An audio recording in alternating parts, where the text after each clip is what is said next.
ตอนนี้กา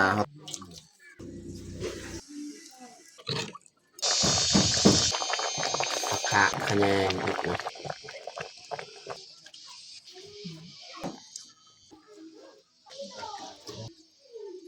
อย่าลืมกดไลค์กดแชร์และกดติดตามเด้อพี่น้อง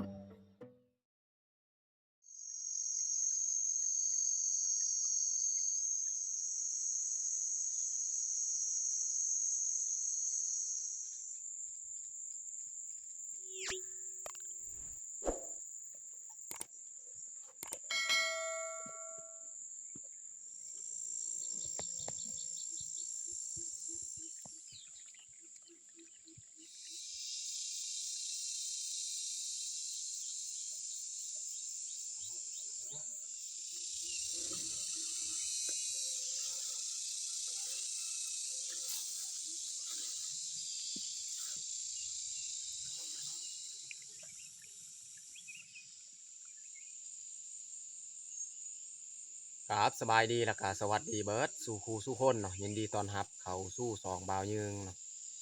แล้วก็มื้อนี้กับบ่าวยืงสีเข้าป่าพี่น้องเนาะเข้าป่าไปหาพืชผักตามป่าบ่ว่าจะเป็นหน่อไม้เฮ็ดอิหยังหรือว่าพืชผักที่อันใดที่เรากินได้เนาะอาจจะเข้าป่านี่มันป่าบอนอ่าป่าดงดิบอยู่บ้านเก่าเนาะบ้านที่อ่าเขาเจ้าอยู่เนาะหลายปีเนาะประมาณ30 ปี30ปลายกว่าปีนี่แหละบ่าวยืงก็เคยอยู่บ้านนี้เนาะพูดพูดเนาะพี่น้องเนาะอยู่หั่นเนี่ยจะมีปลูกหมักมีหมักม่วงหมักส้มโอเพิ่นเรียกว่าหมักไม้ที่เขาปลูกไว้สมัยก่อนๆเนาะพี่น้องเนาะพอดีเขาย้ายแต่หั่นเนาะย้ายไปอยู่บนนี้อีกฝากเบิ่งนี้อีกบ้านบ่าวยืงเนาะทำอิฐแม่นฝากเบิ่งนี้เนาะเขาอยู่เขาปะและบ้านอยู่นี่ย้ายบอนใหม่ก็เลยเขาสิลองไปหาหมากไม้ เรียกว่ามักมีมักม่วงว่าสิมีหรือบ่หน่อไม้อีหยังแถวอ่าป่าบ้านเก่าเขาเจ้าปะประมาณ30ปลายกว่าปีนี่แหละแล้วก็ตอนนี้เบายืงก็ย่างผ่านไร่ของเขาเจ้าแล้วก็ผ่านทางนานี่แม่นนาของเขาเจ้าอยู่ในหมู่บ้านเบายืงจะมีครอบครัวเดียวนี่แหละนี่ครอบครัวพวกนี้แหละได้เฮ็ดนาก็ประมาณ10ปลายกว่าไร่นี่แหละอยู่บ้านเบายืงมีแต่ครอบครัวเดียวแหละ ครอบครัวอื่นบ่ได้เฮ็ดนาเฮ็ดไร่เบิดนะแต่ครอบครัวเดียวนั่นแหละเฮ็ดนาพี่น้องก็เลยบ่ยืงกะย่างผ่านทางนี้แล้วก็สิไปหาอ่ามักมีอิหยังถ้าว่ามีเนาะหรือว่าหน่อไม้แต่ว่าหน่อไม้ยังบ่ทันออกนะช่วงฤดูนี้นะแต่ว่าบ่ฮู้ไปเบิ่งนำกันเนาะอันใดที่เก็บได้กินได้เฮาก็เก็บไปนำส่วนเมียยังอยู่บ้านเนาะเมียนี่ซักเครื่องมื้อนี้เฮาก็บ่ได้เข้าให้พี่น้องเมียยังอยู่บ้านเนาะ เอาบอไรหางมีแต่ทุกคนติดตามเบิงติดตามชมกับพวกเฮาได้ยาวเลยก็คือฝากเมืองนั้นแมนบ้านของเบายืงเนาะจะมี2 หมู่บ้านส่วนบ้านเบายืงแมนบังบอนต้นไม้พูนอันนี้บ้านอยู่เทิงอีกนะนี่อันนี้มันไฮของเขาเจ้าแล้วเราสิไปพูดพี่น้องเบืองหันเนาะเป็นบ้านเก่าสมัยก่อนๆอยู่หันกะไก่ปลาซาพี่น้องมีปลาซาอยู่หันเราลองสิไปหาหมากใหม่หมากตอกว่าสิมีหรือบอเนาะ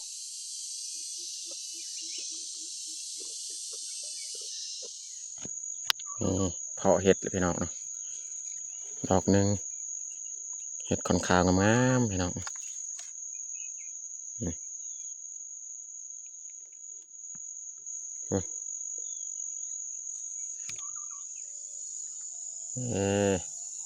เพาะแล้วพี่น้องเนาะเห็ด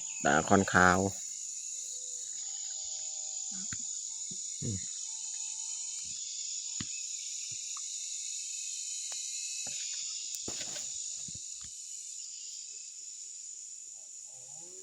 ทั้งนี้ไปพุ่นแหละเรายางไปอยู่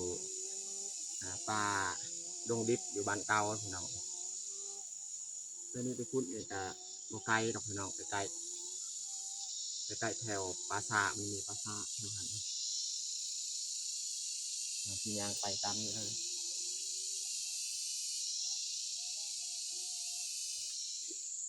สิเก็บเอานี่มากะแข่งคมโอ้มากงามๆเลยพี่น้องเอ้ย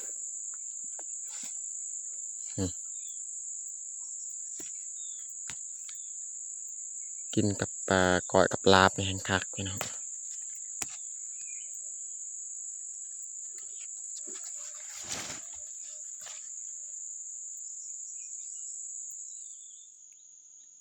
โอ้พี่น้องก็ยอดวายพี่น้องเนาะเอาสิลงไปเอานี่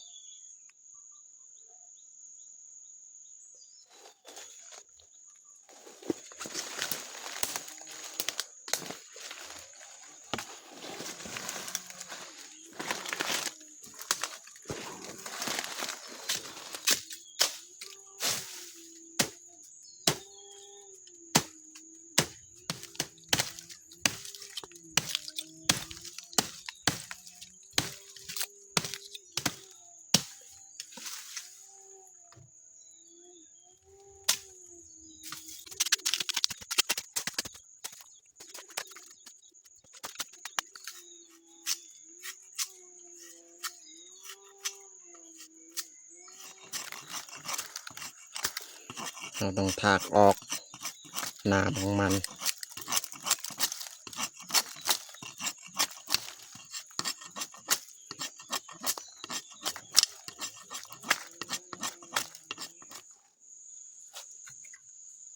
ได้แต่3 ยอดพี่น้องเนาะยอดวายเขาตาไปเลาะต่ออีก5 ตอเนาะว่าสีมีพืชแนวอื่นบ่ยอดแนวอื่นบ่ก็เก็บไปนำ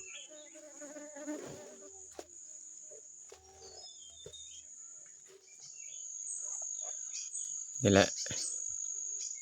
บอนซุ่มต้นตาวต้นมักมีมักม่วงนั่นต้นมะกอกต้นตาวแต่นี่ตรงลุ่มนี่เป็นพลปลูกเขาปลูกสมัยก่อนๆเบิดแถวลุ่มกกส้มโอมักมีมักม่วงเต็มแต่ว่าผู้คนจะบ่ค่อยเข้ามาปานใดอยู่นี่นะ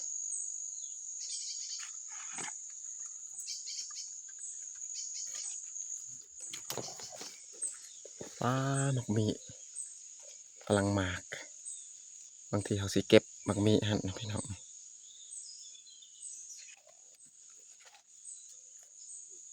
ต้นตาวเบิดทางพุ่นต้นส้มโอยังแถวลุ่มพุ่นตัวนี้น่าจะพอดีแหละสำนีเอาเก็บมักมีเนาะพอได้เอามาแกงเอามาเฮ็ดซุปก็ได้เนาะเก็บบ่ถึงอีก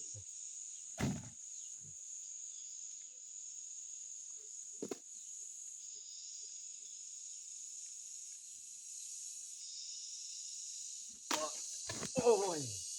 เกือบล้นใส่หน้าเนาะพอดีแล้วสำนีปล่อยไว้ยางให้มันออกก่อนเนาะยางมักมี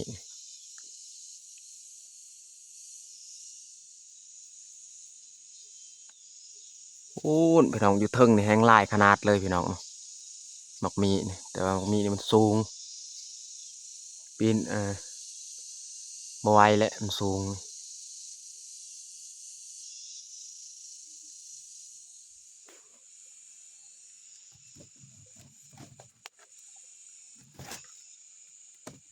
แถวนี้นี่ต้นสมโอนะพี่น้องเบิ่งนี่ต้นมักมีนี่แต่นี่ขึ้นเทิงนี่มันต้นสมโอเบิดนะเป็นป่าดงดิบเลยนะแถวนี้นี่แหละก่อบอลหน่อไม้แต่ว่าบ่ฮู้ว่ามันออกหรือบ่หน่อไม้นี่เพราะว่ายังบ่ทันฮอดยามน่ะหน่อไม้นี่เดือน7มันก็เริ่มออกแล้วช่วงนี้หน้ายังบ่ทันได้ออกดอกโอ้นี่พี่น้องก็เริ่มปงแล้วพี่น้องเอ้ยนี่ แม่นแล้วนี่นี่นี่ว่าหมดมันตอมนี่พี่น้องเบิ่ง5 กระปงแล้วพี่น้องเอ้ยนี่คิดว่ายังบ่ทันออกเนาะหน่อไม้อันนี้ปกติหน่อไม้ตัวนี้นี่เดือน7มันจะออกเนาะแต่ว่าเดี๋ยวนี้ก็มีอยู่นี่ก็นอนใหญ่ๆอยู่พี่น้องแต่ว่าเบายึงบ่ได้ถือเสียมเนาะพี่น้อง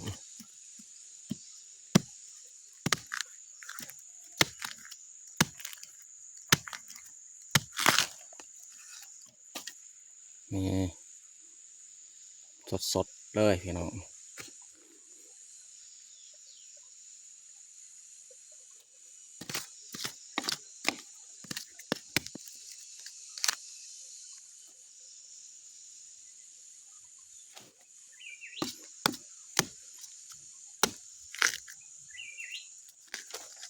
นี่งามๆเลยพี่น้อง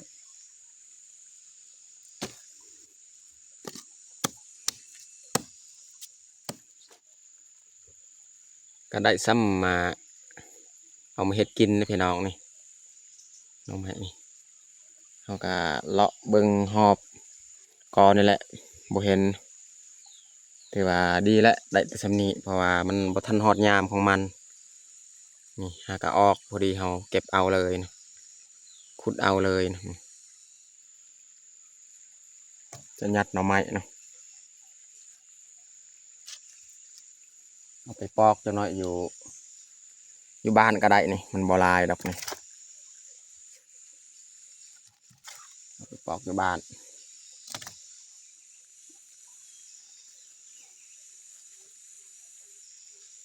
ตอนนี้ก็เรียบร้อยหาหน่อไม้ก็บ่มีแนวอื่นสิหาพี่น้องเนาะเพราะว่าเอาเข้าในส่วนเก่าพี่น้องอันนี้แมนบอลส่วนบ้านเก่าพี่น้องเนาะก็เก็บได้ประมาณนี้แหละพี่น้อง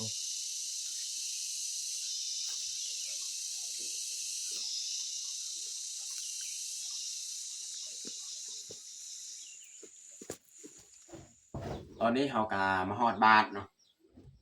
อันนี้เขาสีเอาออกเลยยอดปลาย3 ยอดพี่น้องเนาะ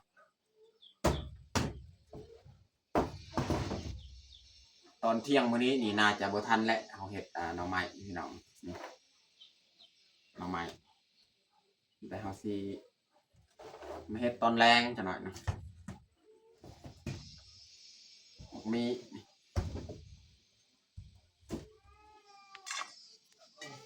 นี่เฮ็ดได้น้อยนึงพี่น้องเฮ็ดขอนขาวมาแข่งคมหน่อไม้ก็มียอดวายนะเราสีมาปอกกับยอดวายกับหน่อไม้ก้อนนะพี่น้องเนาะอันนี้เขาก็สีมาปอกเลยหน่อไม้แล้วก็เขาสีปอกหน่อวายเขาสีแกงอาหารแรงอาหารเที่ยงในบุทันแล้วเขาปอกไว้แล้วก็ต้มไว้หน่อไม้นี่แมน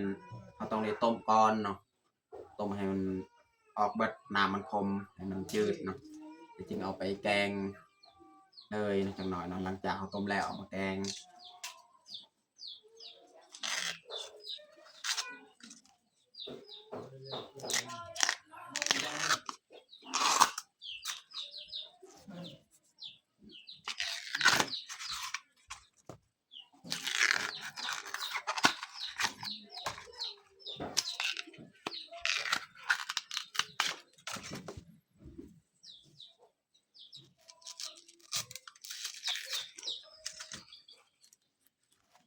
หัวใหญ่ๆเลยพี่น้อง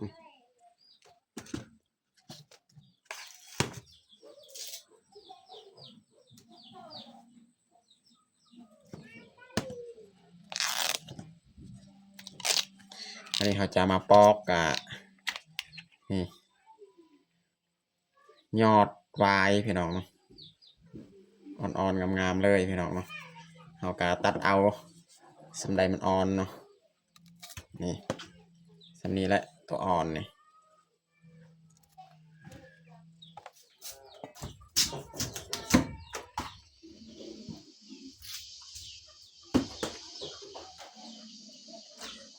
ตอนนี้เฮากาทำความสะอาดเรียบร้อยเนาะนี่หน่อไม้ของเฮากาได้ประมาณนี้แหละปอกมาเนาะอันนี้ก็คือมะแขงคมเนาะแล้วก็เห็ดเนาะอันนี้แม่นนอคาทั้งลุมบ่แม่นนอคาขออภัยนอยอดวายนี่ยอดวายพี่น้องเนาะเราสิมาหั่นหรือว่ามาซอยหน่อไม้นี่ก่อนเนาะอันนี้เขาจะข้างหม้อเอาต้มน้ำท่าก่อนเลยเนาะ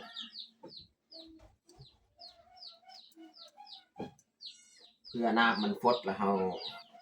ซอยหน่อไม้ของเราเอาลงหม้อเลยกันหน่อย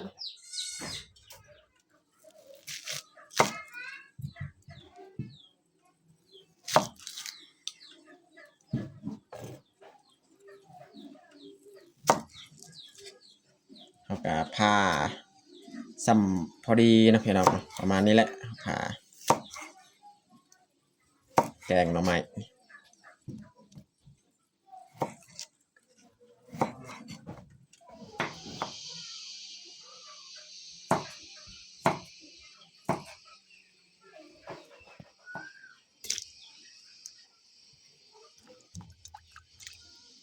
ตอนนี้น้ำที่เขาต้มกาฟดเรียบร้อยวันนี้เขาจะต้มเลยหน่อไม้ของเขา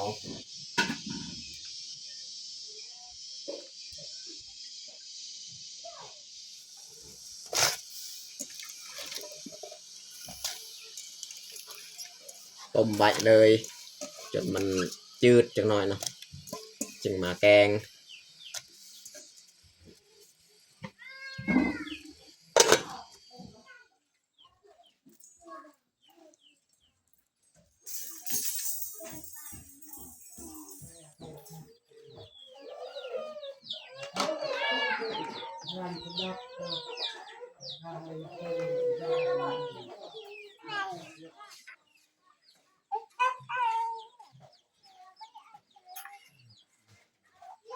ตากอยู่กลางเฮือนเลยนะ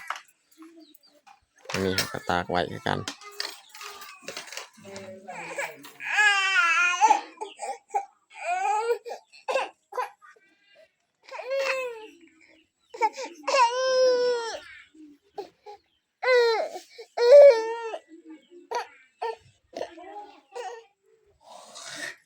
เรียบร้อยตากเครื่องไว้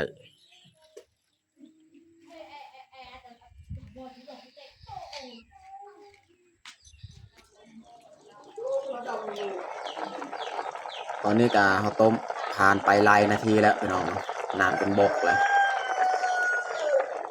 ต้มต่ออีกจากประมาณ15 นาทีแล้วจึงปรุงตอนนี้ก็น่าจะจืดแล้วหน่อไม้ของเฮาไม่ได้เฮาสิปรุงเลย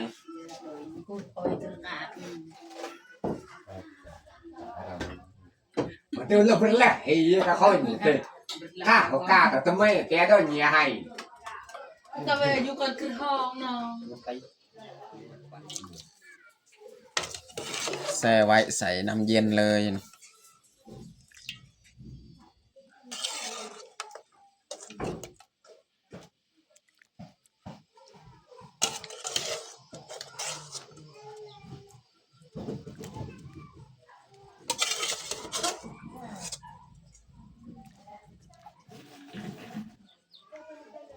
ตอนนี้บรรยากาศก็สีมืดๆแล้วสีโป้งหม้อข้าวนี่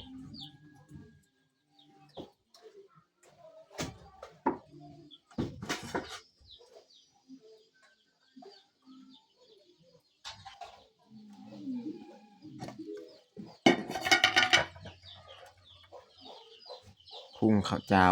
แรงมานี่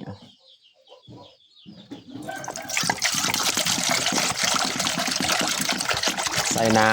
ำสีแกงหน่อไม้เนาะประมาณนี้แหละใส่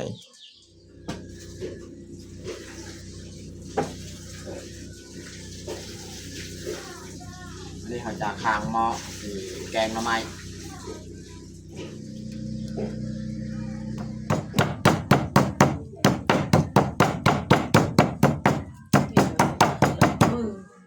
น้ำแถวต้มนี่ฟดแล้ววันนี้เขาจะ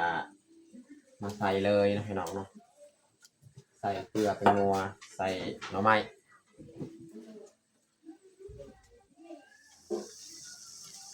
ใส่หัวสิไข่นัวเกลือกับปลาแดก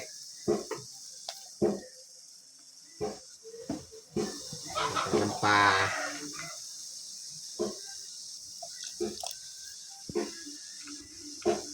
ไม่ได้จึงใส่หน่อไม้ของเราเลยนะ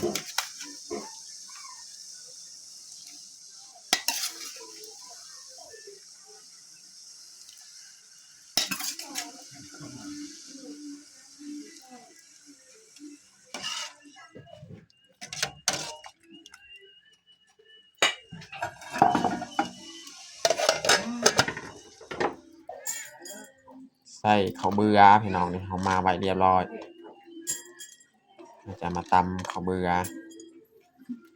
ใส่มะพริกอีกใส่ใบมะอึเพิ่มซีนะพี่น้องนะ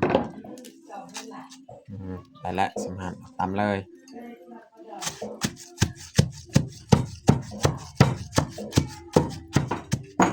วันนี้เขาจะมาซอยยอดใบ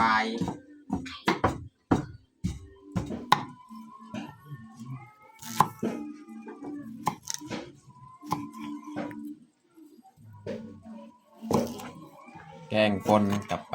ยอดใบเลย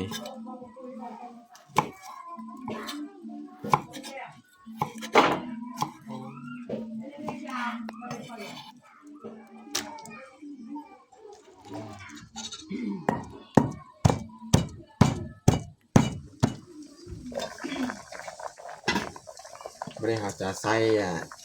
ยอดใบอีกเนาะ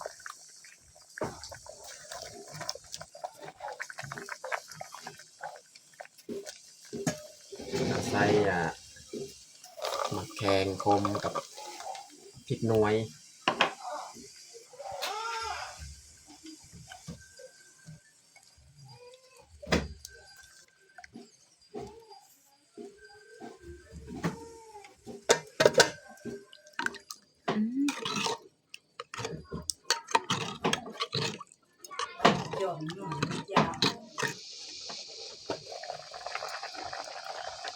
ตอนนี้ก็น่าจะสุกแล้วเอาต้มเอาใส่ทุกอย่างนี่น่าจะสุกแล้วหน่อไม้กับยอดไม้ใส่มะแขงคมนำ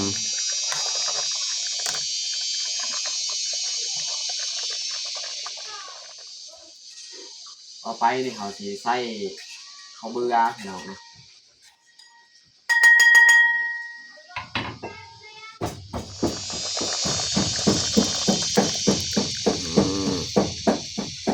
ใส่ข้าวเบื่อลงไป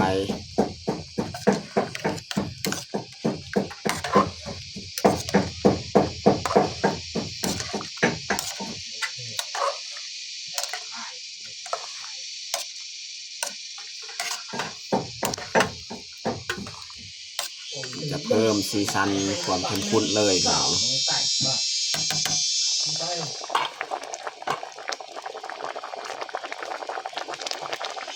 สุดท้ายเราจะใส่ผักคะ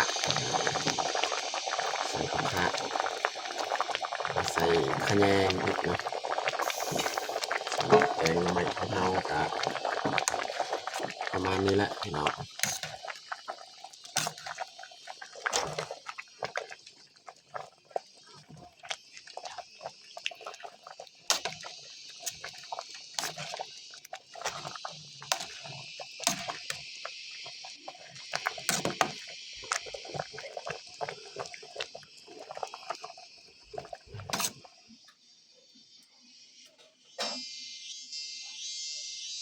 นี้เขาจะลองชิมก่อนพี่น้องว่าสิพอบ่เกลือเป็นนัว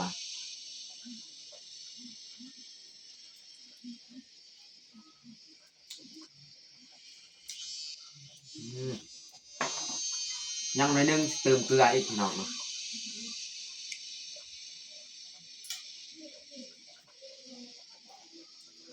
และนี่พี่น้อง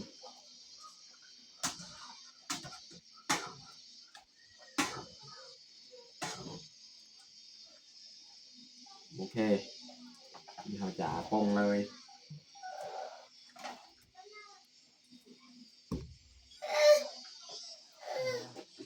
วันนี้เราสีมาตักแกงหน่อไม้ของเราเลยใส่3 ถ้วยดินนี่แม่นให้เฮาส่วนอีก2 ถ้วยหั่นแม่นให้พ่อแม่ทางเมียแล้วก็พ่อแม่ทางเบายืน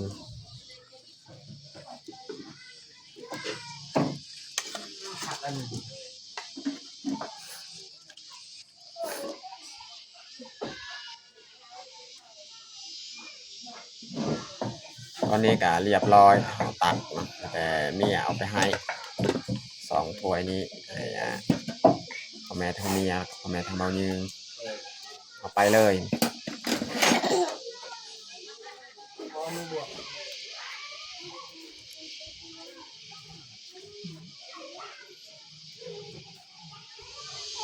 ตอนนี้ก็เรียบร้อยเราแต่งข้าวของเราเราจะลงมือกินข้าวแรงเลยมาเด้อมากินข้าวแรงน้ำกัน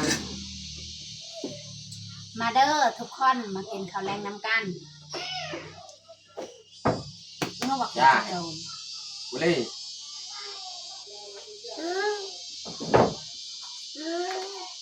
เปล่า ไปน้องพลอยนี่กินข้าวเหนียว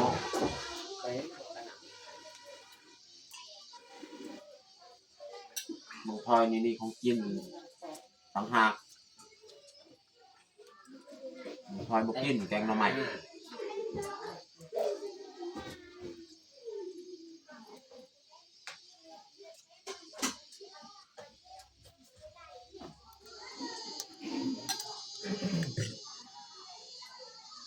เอาคุณได้มาก็ติดใบละใส่บ้านเลย